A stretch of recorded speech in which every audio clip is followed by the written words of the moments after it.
खेल की दुनिया से इस वक्त की एक बहुत ही बुरी और दिल तोड़ने वाली खबर आ रही है। खेल जगत का एक चमकता सितारा आज हमेशा के लिए इस दुनिया को अलविदा कह गया। एक ऐसा खिलाड़ी जिसने जब भी बंदूक उठाई देश का सिर गर्व से ऊंचा कर दिया। भारत के मशहूर निशानेबाज और स्टार खिलाड़ी मनु भाकर को ट्रेनिंग देने वाले कोच जसपाल राणा अब हमारे बीच नहीं रहे। वे सिर्फ 49 साल के थे और अचानक दिल्ली के एक अस्पताल में उन्होंने अपनी आखिरी सांस ली। यह खबर जितनी दुखद है उतना ही हैरान करने वाली भी है, क्योंकि अभी कुछ घंटे पहले तक जो इंसान जर्मनी में भारत की जीत का जश्न मना रहा था वो अचानक हमें छोड़कर चला गया। आखिर जर्मनी से दिल्ली आते वक्त फ्लाइट के अंदर ऐसा क्या हुआ था, चलिए आपको बताते हैं उनकी इस आखिरी यात्रा की पूरी कहानी।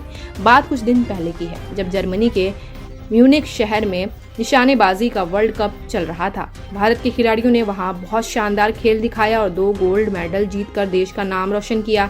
इस पूरी जीत के पीछे जिस गुरु का हाथ था वो थे जसपाल राणा। वर्ल्ड कप खत्म होने के बाद जसपाल राणा पूरी टीम के साथ बहुत खुश होकर भारत के लिए फ्लाइट में बैठे। शुरुआत में सब कुछ बिल्कुल ठीक था, विमान आसमान में बहुत ऊंचाई पर उड़ रहा था, लेकिन तभी अचानक जसपाल राणा की तबीयत बिगड़ने लगी। उनके सीने में बहुत तेज दर्द होने लगा और उन्हें सांस लेने में तकलीफ होने लगी। आसमान के बीचों बीच जहां तुरंत डॉक्टर मिलना मुश्किल था, वहां जसपाल राणा अपनी जिंदगी की लड़ाई लड़ रहे थे। फ्लाइट के स्टाफ ने तुरंत दिल्ली एयरपोर्ट को मैसेज भेजा कि प्लेन में एक इमरजेंसी है। जैसे ही प्लेन दिल्ली एयरपोर्ट पर उतरा, वहां डॉक्टरों की टीम और एम्बुलेंस पहले से तैयार खड़ी थी। जसपाल राणा को तुरंत प्लेन से बाहर निकाला गया। एयरपोर्ट से उन्हें बिना एक सेकंड गवाए दिल्ली के साकेत के मैक्स अस्पताल ले जाया गया। डॉक्टरों ने उनकी हालत देखते ही तुरंत उनका इलाज शुरू कर दिया।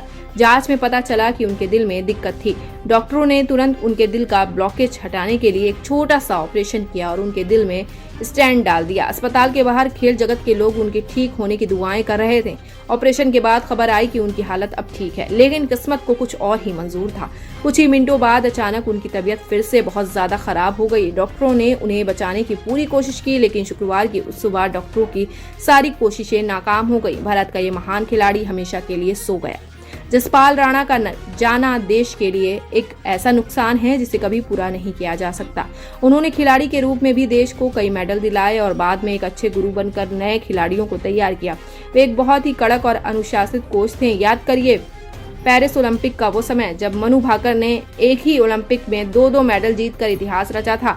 मनु भाकर की उस बड़ी जीत के पीछे जिस इंसान की डांट, प्यार और कड़क ट्रेनिंग थी वो जसपाल राणा ही थे। उन्होंने मनु भाकर को उस समय संभाला जब वो पूरी तरह टूट चुकी थी। खेल की दुनिया में उनके इसी बड़े योगदान के लिए सरकार ने उन्हें द्रोणाचार्य अवार्ड भी दिया था। अभी इसी साल फरवरी में उन्हें भारतीय टीम का सबसे बड़ा कोच बनाया गया था। किसी को नहीं पता था कि जर्मनी का ये दौरा उनके जीवन का आखिरी दौरा होगा। इस दुखद खबर के आते ही पूरे देश में शोक की लहर है।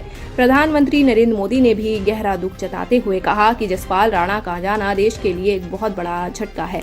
वे सिर्फ 49 साल के थे। यह उम्र देश को कई और नए चैंपियन देने की थी, लेकिन भगवान को कुछ और ही मंजूर था।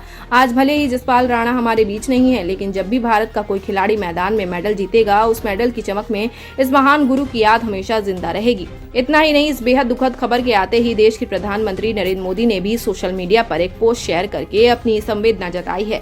पीएम मोदी ने जसपाल राणा को याद करते हुए लिखा कि उनका इस तरह जाना भारतीय खेल जगत के लिए एक बहुत बड़ी क्षति है। प्रधानमंत्री के साथ साथ देश के खेल मंत्री और दुनिया भर के बड़े बड़े खिलाड़ियों ने भी उनके निधन पर गहरा दुख व्यक्त किया है। आज भले ही जसपाल राणा हमारे बीच नहीं है, लेकिन जब भी भारत का कोई खिलाड़ी मैदान में मेडल जीतेगा, उस मेडल की चमक में इस महान गुरु की याद हमेशा जिंदा रहेगी। हमारी तरफ से खेल जगत के इस चमकते सितारे को भावभीनी श्रद्धांजलि।